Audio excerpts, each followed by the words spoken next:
오늘 봉독한 말씀 중심에서 믿음의 대표자 아브라함이라는 제목으로 하나님 말씀 전합니다. 지난 마지막 주일에 우리는 요한계시록 맨 끝장에 마지막 부분 하나님의 백성들이 어떻게 신앙 고백하는가를 함께 보았습니다. 아멘 주 예수여 오시옵소서. 그날을 그렇게 사모하면서 하나님의 새하늘과 새 땅에 참여하게 될 구원받은 하나님의 백성들, 우리가 그 모습을 보았는데 그 처음 출발이 어디서부터인가? 아브라함에서부터 출발한 것입니다. 그래서 우리가 믿는 그 믿음의 첫 증인이 아브라함입니다. 이 아브라함에서부터서 올해는 아브라함이 어떤 사람인가? 많은 사람들이 아브라함 얘기를 너무 예수 믿고 많이 듣다 보니까 나는 언제 아브라함처럼 그런 믿음을 가질 수 있을까? 아브라함이 우리가 그냥 극진히 존경해야 될 그런 경외의 대상으로 보기 쉬운데 성경은 그러라고 아브라함을 소개하고 있는 것이 아닙니다. 아브라함도 우리와 똑같은 사람이요. 아브라함 속에 우리가 지금 속해 있는 후손들입니다. 믿음으로 구원을 받은 아브라함, 믿음으로 의롭다함을 입은 아브라함. 그래서 우리도 똑같이 믿음으로 의롭다함을 입은 아브라함의 후손들입니다. 그래서 그 첫 번째 출발점에 아브라함이 서 있는데 그 아브라함이 어떻게 하나님 앞에 부름을 받았고 그가 어떻게 이 세상에서 자기 자신을 부인할 수 있었고 어떻게 해서 그 사람이 예수 그리스도를 믿음으로 구원을 받았는가? 그것을 설명하려고 아브라함을 최초로 등장시키는 것이죠. 그래서 그 아브라함을 보면서 나를 보는 것입니다. 아브라함 안에 내가 있고 아브라함에게 속해 있는 거예요. 그래서 예수님께서 분명히 너희 조상 아브라함은 나의 때 볼 것을 보고 즐거워하다가 진짜 예수 그리스도를 보고 기뻐했다 그랬어요. 그 예수님이 하신 말씀이니까 가장 정확한 말씀이에요. 아브라함이 예수 그리스도를 멀리서 믿음으로 보았다고 성경은 분명히 예수님께서 하셨어요. 그 말씀을. 그러므로 우리가 이 세상을 살아가는 동안에 아브라함의 길을 똑같이 걸어가는 사람들이에요. 우리는 아브라함을 경외하는 것도 아니고 아브라함을 극진히 존경해야 되는 것도 아니고 아브라함 이름 빼고 내 이름을 거기다 넣어도 전혀 틀림이 없어요. 그래서 아브라함의 여정은 믿음의 사람의 여정이고 아브라함은 우리 믿음의 사람들의 오늘날 오고 오는 세대의 모든 교회의 첫 번째 대표자인 것입니다. 인류의 대표자가 아담과 하와였다면 우리 믿음의 대표자가 아브라함이세요. 그래서 아브라함이 받은 복, 그 복을 우리도 똑같이 받아요. 이미 받았고요. 그래서 성경은 이 아브라함을 굉장히 길게 소개를 하는데 14장에 대하여 아브라함이 기록이 되어 있어요. 원역사는 1장에서 11장까지 오늘 우리가 읽은 본문이 원역사가 끝나는 부분에서 읽었습니다. 창조 때부터 세상 끝나는 시간까지의 원역사, 이게 성경의 전 역사를 하나님의 구원의 전 역사를 압축해서 아주 심플하게 요약을 해놓은 것이 1장에서 11장 원역사라 그러는데 그 원역사보다도 아브라함의 기록이 더 많아요. 아브라함은 14장의 기록을 갖고 있고 신약성경을 딱 펴면 신약성경 첫 번째 이름이 아브라함이 나옵니다. 마태복음 1장 1절에서 아브라함과 다윗의 자손 예수 그리스도의 세계다. 그러면서 아브라함을 거기서 또 등장시키는 것은 믿음의 첫 번째 주자예요. 우리가 이제 운동회 때 릴레이 달리기 하면은 맨 첫 번 출발하는 사람이 있고 마지막 끝에서 마지막 주자가 있잖아요. 운동장 여러 바퀴 도는데 바톤을 또 넘겨받고 또 넘겨받고 또 넘겨받고 그러는데 아브라함이 첫 번째 출발한 사람이요. 믿음의 대표자라 그런 뜻입니다. 그러니까 아브라함이나 우리나 하나님께서는 똑같이 보고 계시는 거예요. 야, 나는 그렇게 아들은 못 바칠 것 같아. 아브라함이나 그런 사람이나 할 수 있는 거지. 이런 얘기가 아니라고 말해요. 아브라함처럼 우리가 됩시다. 이런 얘기도 성경에 얘기하고는 틀린 얘기예요. 굳이 그렇게까지 할 필요도 없어요. 아브라함의 여정은 우리 믿음의 사람들의 여정을 그대로 보여주고 있고, 이분이 어떻게 연약한지 말이죠. 우리가 앞으로 계속해서 그분의 연약함과 우리와 똑같은 한 인간의 모습을 보게 될 터인데, 어떤 면에서는 우리보다 훨씬 더 모자란 부분이 많아요. 세상에 와이프를 팔아가지고 돈벌이를 하는 그런 사람이 어디 있겠어요. 성경을 보면은 아브라함은 와이프를 팔고 부자가 됐다 그랬어요. 부자가 됐다. 그때 받아갖고 온, 그래도 이 바로는 양심이 있어가지고 그 아내를 빼앗으면서, 아내가 아니고 여동생이라 그랬으니까 분명히 빼앗았는데, 여동생을 데려가는 대신에 쓸쓸할 것 같으니까 여자 하나를 붙여줬어요. 그것이 하갈이에요. 그리고 거기서 많은 재물을 가지고 거부가 돼서 나왔단 말이죠. 자기 와이프를 주고. 진짜 요즘 여자들 같으면 그랬다면 싸대기를 하나 올릴 텐데, 세상에 당신이 남편이냐고 그럴 거 아니겠어요. 그런데 그냥 자기 죽을까 봐서 어차피 당신 내 이복 여동생 아니냐고, 아버지는 같지만 배가 다른 이복 여동생이니까 그냥 동생이라고만 하자. 와이프라는 얘기를 하면은 저 사람들이 나를 죽이고 뺏어갈 테니까, 그렇게 해서 그저 사례를 주고 돈을 많이 받아 나온 사람, 이런 남편이었다고요. 이 아브라함이라는 사람이 본래 출신 성분이 어디 있은 것부터서 우리가 오늘 이제 보게 될 터인데, 그런 걸 보면은 우리를 부르시는 것과 똑같구나. 한 사람이 연약한 그 사람을 어떻게 하나님은 절대로 실패하지 않으시고 믿음의 사람으로 우뚝 서게 하시고 예수 그리스도를 통해서 확실한 믿음의 반석 위에 세워놓으시는가. 아브라함을 그렇게 만드셨거든요. 그래서 아브라함처럼 우리가 가는 믿음의 여정에서 우리도 똑같이 나그네로, 외국인으로 이 땅에서 살아가는 사람들이란 말이죠. 그 말씀을 성경은 기록하고 있는 것입니다.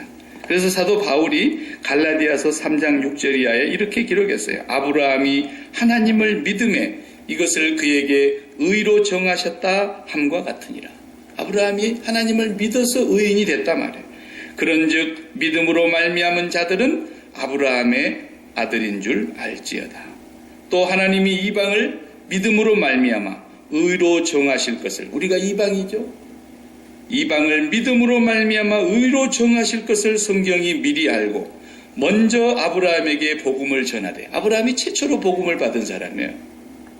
그리고 모든 이방이 너를 인하여 복을 받으리라 하였으니, 그러므로 믿음으로 말미암는 자는 믿음이 있는 아브라함과 함께 복을 받느니라. 아브라함이 첫 번째 복음을 받은 사람이고, 아브라함이 첫 번째 예수 그리스도를 믿은 사람이라면, 우리도 아브라함과 똑같이 이방에 속한 우리들에게도 믿음으로 의롭다함을 하나님께서 주시려고 아브라함을 먼저 부르셨고, 우리는 아브라함 안에 속한 사람이 되어서 믿음으로 말미암는 자는 아브라함과 함께 복을 받느니라. 성경은 그렇게 기록하고 있어요.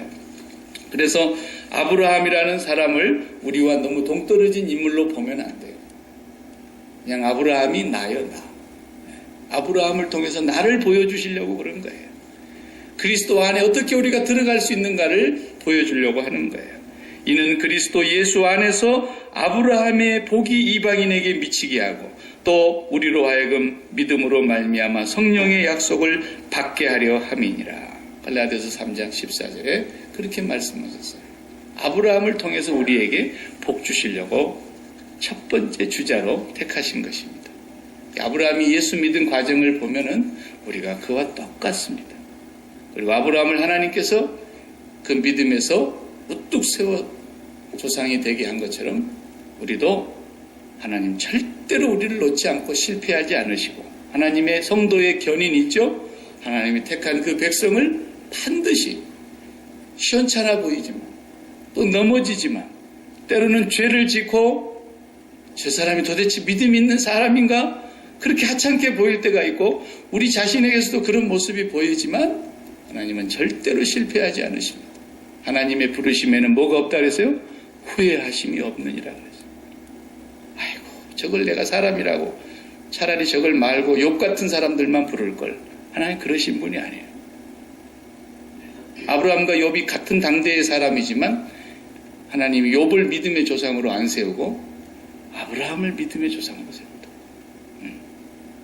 욥을 통해서는 믿음의 원형을 보여주시려고 하는 것이고, 그 믿음의 원형으로 들어가는 길목에서 하나님의 사람들이 어떻게 그 믿음을 끝까지 잃지 않고 갈 수 있느냐, 그것은 우리에게서 그런 힘이 나오지 않는다는 걸 보여주려고 합니다. 그래서 갑자기 쓰지도 않아야 될 것들을 성경에다 이렇게 써놨어요. 아브라함의 사례는 전혀 생산치 못하더라. 성경에 뭐 그런 것까지 시시콜콜하게 씁니까? 그런데 그걸 거기 다 오늘 본문에 보면은 기록해 놓았잖아요. 그 당시에 자식을 못 낳는다는 건 이건 정말 저주받은 인생인데, 사례는 생산치를 못하는 사람이었다. 전혀 불가능한 가운데서, 있을 수 없는 가운데서 하나님은 우리에게 믿음의 복을 주셨다는 걸 설명해 가려고 그러는 거예요. 그래서 아브라함이 본래 셈의 후손입니다. 셈의 14번째 자손이에요. 아브라함이. 아버지 데라가 13번째 자손이고, 셈, 함, 야벳, 노아의 후손의 가운데서 세상이 퍼질 때 셈의 후손으로 왔어요. 예수님은 셈의 후손이고, 셈의 조상들은 다 그러면 예수 믿는 사람이냐? 아니에요. 셈도 그 후손을 보면은 하나님 백성 아니게 사는 사람 많이 있어요. 그래서 셈 족속을 보면은 오늘 지금 다 읽지를 못했지만 창세기 11장에 그 셈의 후손은 이러하니라 그래 놓고 나서 셈의 후손의 조상들이 자식을 낳아서 대를 이어온 족보를 기록하고 있어요. 그 족보의 마지막에 14번째가 아브라함이에요. 아브라함은 아버지 데라에게서 세 형제가 태어났어요. 아브라함과 나홀과 하란. 그런데 하란은 고향에서 죽었어요. 그 형제들보다 제일 먼저 죽었고 아버지보다 먼저 죽었다고 성경이 기록하고 있어요. 그런데 거기서 살고 있을 때, 갈대아 우르라고 하는 그 본토에서 살고 있을 때 하나님이 아브라함을 부르셨어요.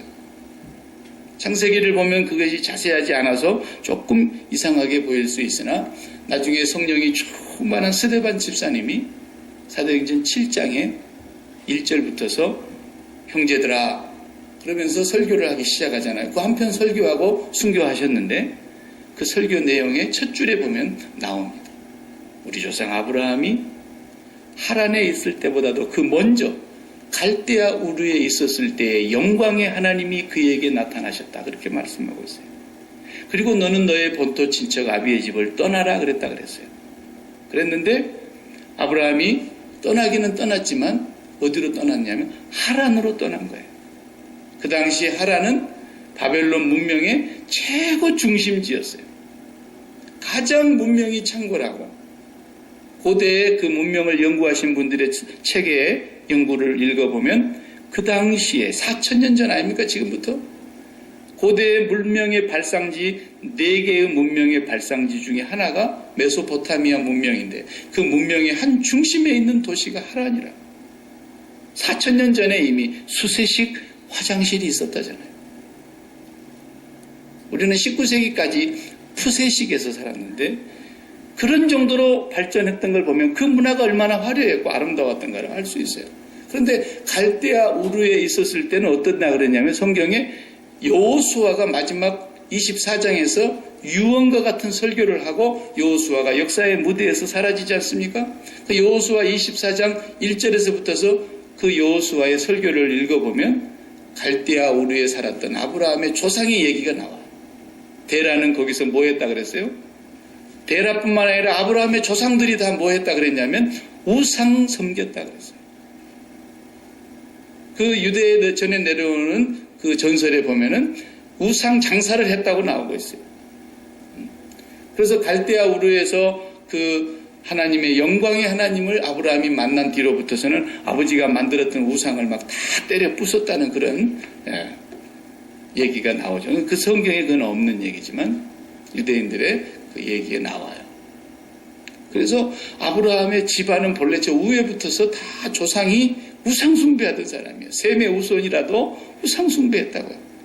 그러니까 야곱이 나중에 그 외삼촌 집에 갔다가 나올 때 야곱과 라헬이 뭘 갖고 나옵니까? 가족이 보호를 받는다고 생각하고 늘 가족 안에 우상을 하나씩 들여놨는데 그게 드라빔이라는 가족 우상신이었다고. 그걸 가지고 나가버리니까 그냥 외삼촌이 막 그걸 찾으려고 달려오고 그랬잖아요. 그러니까 그 집안이 다 우상 아래에 있었어요. 그러니까 그 조상적부터서 우리가 우상 숭배의 자손에서 나온 겁니다. 우리는 어디서 나왔습니까? 우리는 단군에서 나왔다고 설화를 만들었지 않습니까?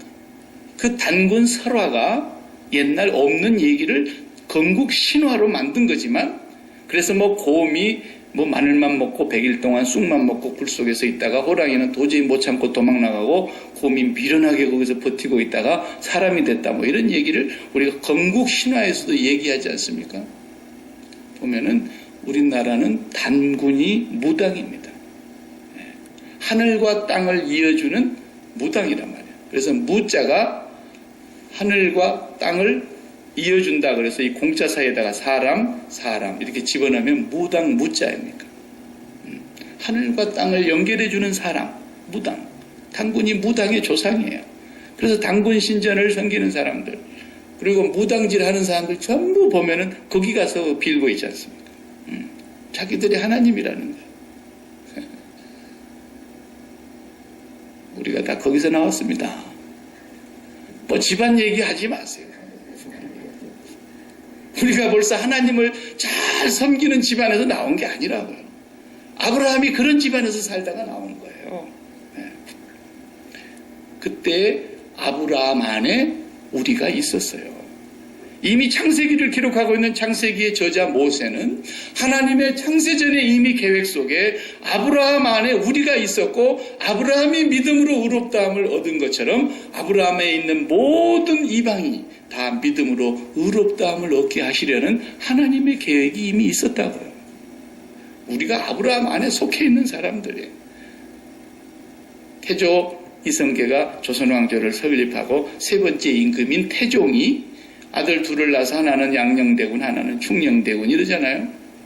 그런데 뭐 서로 이거 왕이 되려고 난리를 치다가 결국은 이제 왕세자가 왕이 돼야 되는데 세자 책봉해놓고 결국은 물러나고 동생이 왕이 됐잖아요.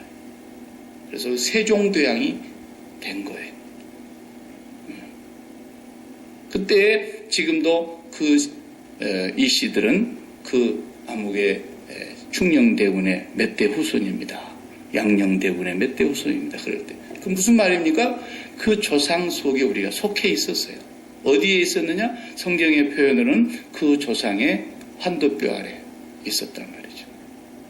그 조상의 환도뼈 아래 우리가 있었어요. 그 야곱의 환도뼈를 부러뜨리는 게 다 그게 복음이 들어있는 얘기고요. 이삭을 중매해가지고 결혼시키라고 그 하인에게 네 환도뼈 아래에다가 손을 놓고 맹세해라 그럴 때 굉장히 그 중요한 것들이에요. 그리고 이삭이 그 모리아산에서 제물을 바친 우리 그 얘기 너무 많이 들어서 잘 알죠. 바로 아브라함은 거기서 예수 그리스도를 본 거예요. 믿음으로 그가 예수 그리스도를 보고 기뻐했어요. 그 아브라함 속에, 그 이삭 속에, 그 야곱 속에 항상 하나님 얘기만 할 때면 아브라함과 이삭과 야곱의 하나님. 나중에 야곱의 이름이 이스라엘로 바뀔 때는 아브라함과 이삭과 이스라엘의 하나님 이렇게 나오는 거예요. 그 세 분은 믿음의 모든 사람들의 대표자인 거예요. 우리가 그분의 환도뼈 아래에 있었고 그분의 허리 아래에 있었고 그분에게 속해 있었던 사람들이에요.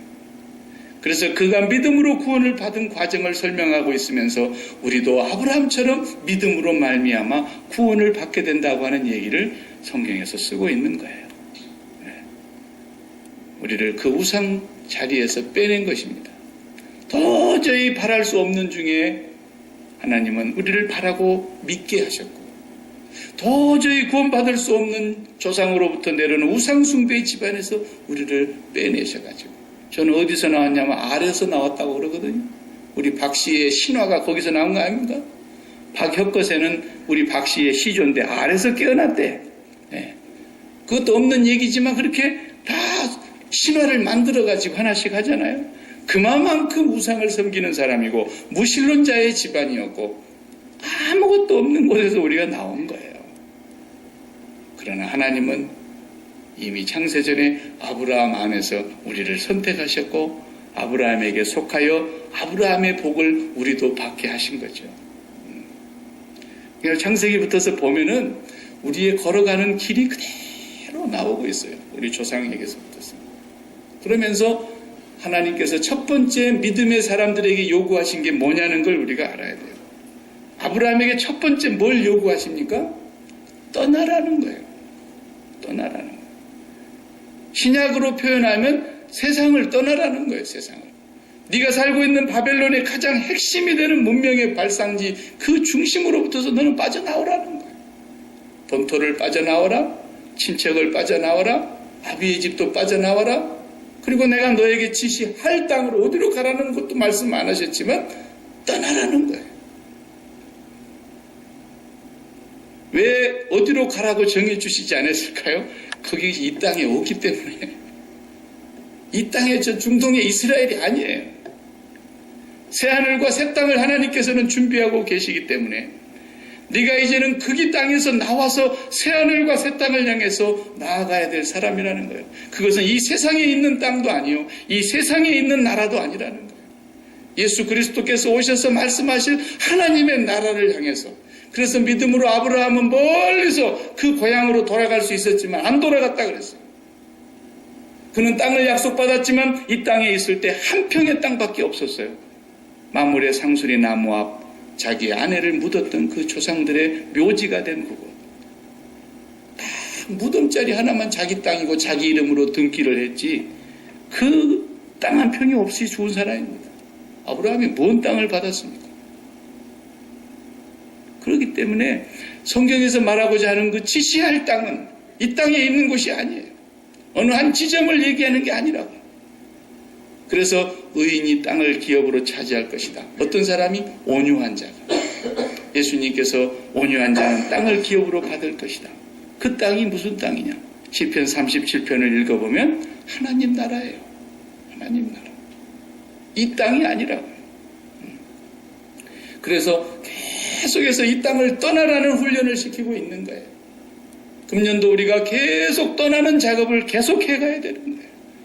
금년 한 해 동안 우리가 어떻게 하나님 일하는 것이냐? 하나님의 일은 예수 잘 믿는 거예요.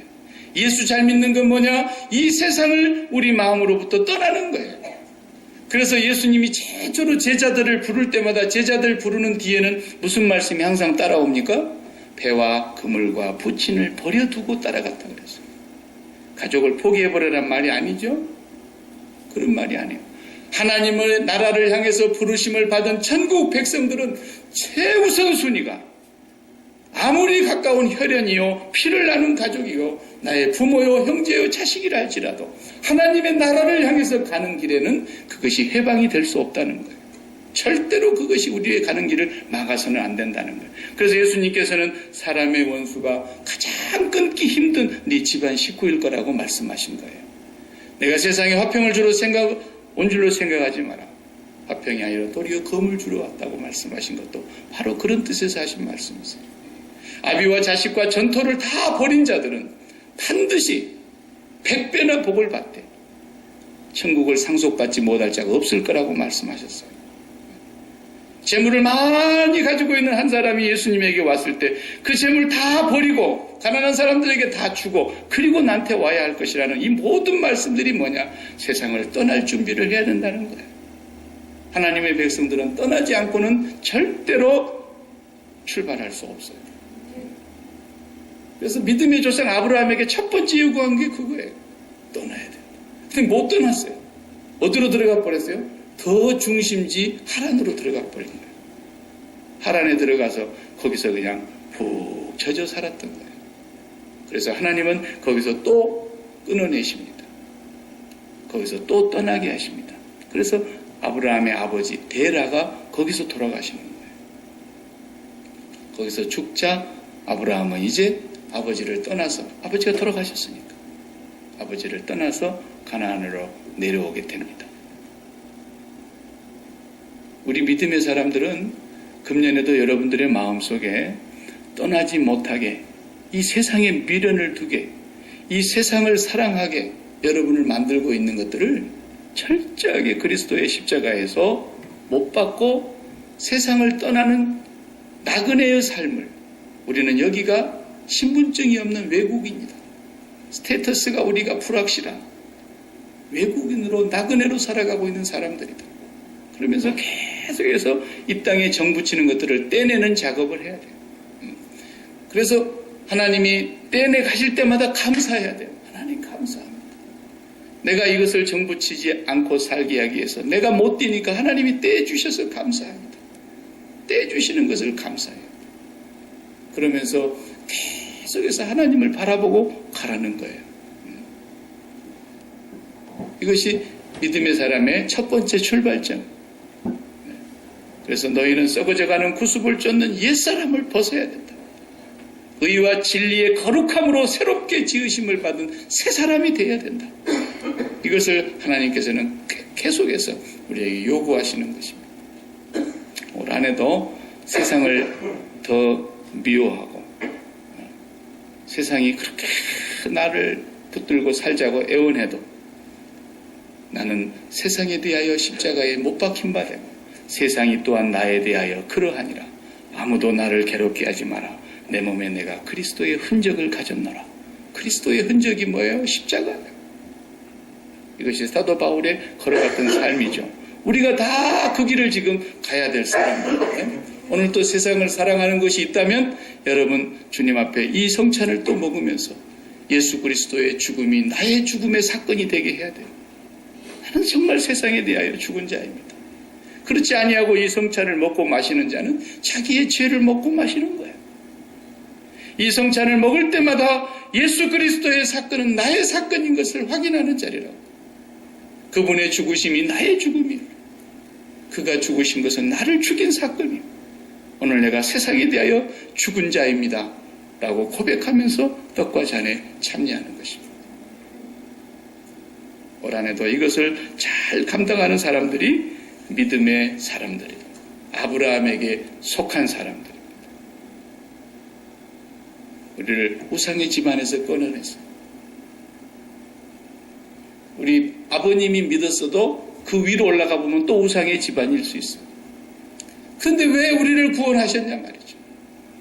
우상을 만들어서 팔았던, 우상을 섬겼던 그런 조상의 집에서 태어난 어느 날 아브라함에게 하나님이, 영광의 하나님이 그에게 나타나신 것 같이 하나님이 우리에게 나타나셔서 우리가 그분을 믿게 하셨다고 하는 이 놀라운 축복.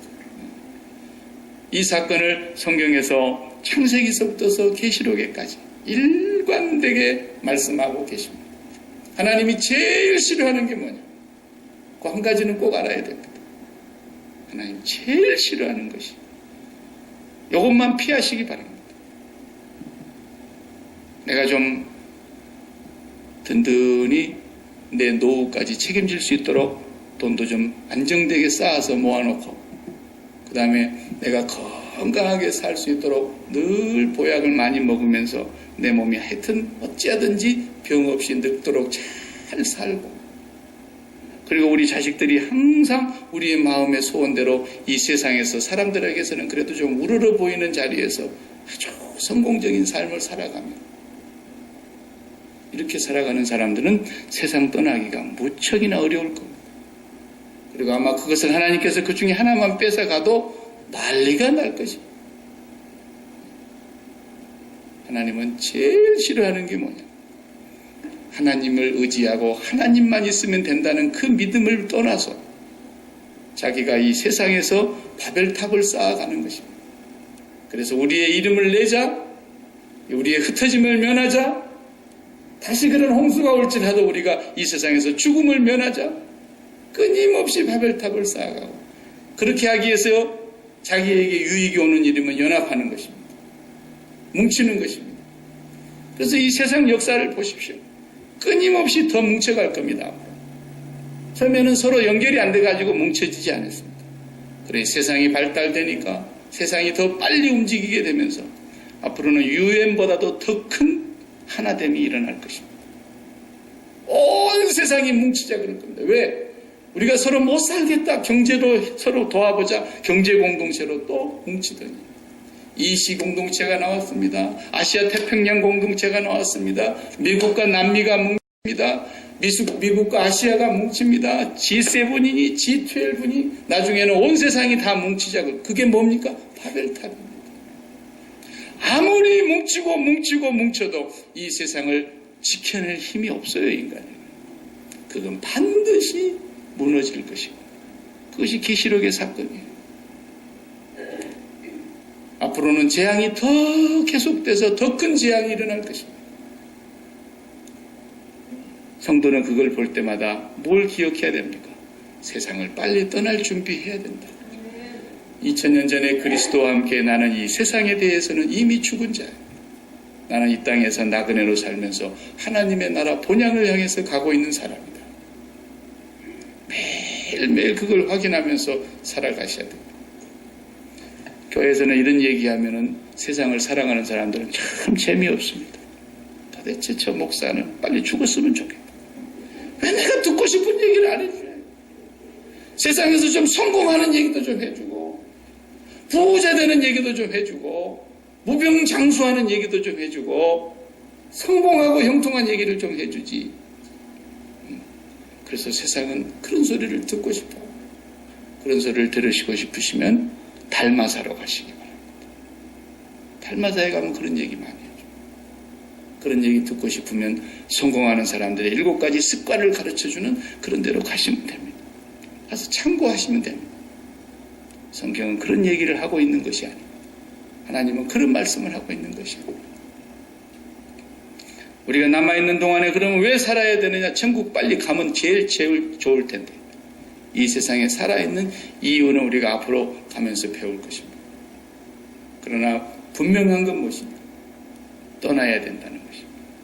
이 세상을 떠나지 않고는 그리스도와 함께 시작할 수 없습니다.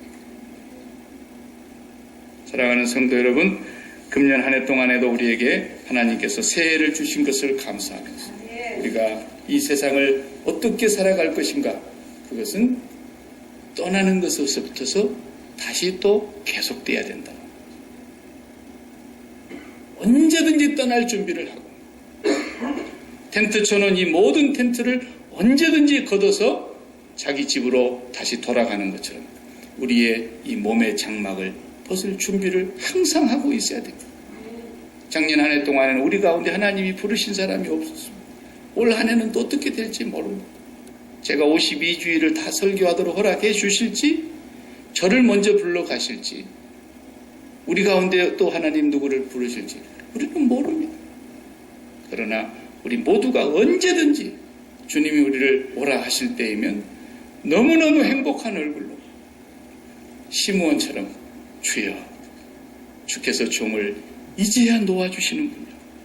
예수 그리스도를 품에 안고 그렇게 하나님 앞에 감사 기도를 드렸던 것처럼 이 무거운 세상 짐을 이제야 벗겨주시고 이제야 나를 놓아주시는군요. 세상을 사랑하는 사람 같으면 그런 고백이 나오겠습니까? 이제 예수님 보내주셨으니 조금 더 살게 해주십시오. 이 예수님과 조금 더 지내고 싶습니다. 그렇게 나와야지. 그런데 예수님을 안는 순간 내가 이제 이 세상을 떠날 수 있으니 너무너무 감사합니다. 그러죠. 성경은 어디를 펴봐도 그것만 말하고 있는 거예요. 참 기독교 되게 재미없다 그런 사람들이 많아요. 그러면 그 사람 아직도 세상을 너무 좋아하고 있다는 증거예요. 하나님의 나라를 바라보면서 하나님의 영광을 보면서 살아가는 것처럼 행복한 게 없어요. 올해도 여러분께서 하나님께서 그 믿음으로 이끌어 주시기를 저는 기도할 거고, 하나님은 절대로 실패하지 않으실 겁니다. 우리 성도들 한 사람 한 사람을 하나님은 놔주지를 않으신다는 거지. 너는 이제 나 손에서 못 빠져나가. 나는 절대로 너를 택한 것을 후회하지 않아. 나는 너를 세상에 절대로 빼앗기지 않을 거야. 그러기 위해서 예수 그리스도를 보내셨어요. 여러분 꼭 그 하나님의 마음을 알고 여러분 세상을 사랑하지 않기를 바랍니다.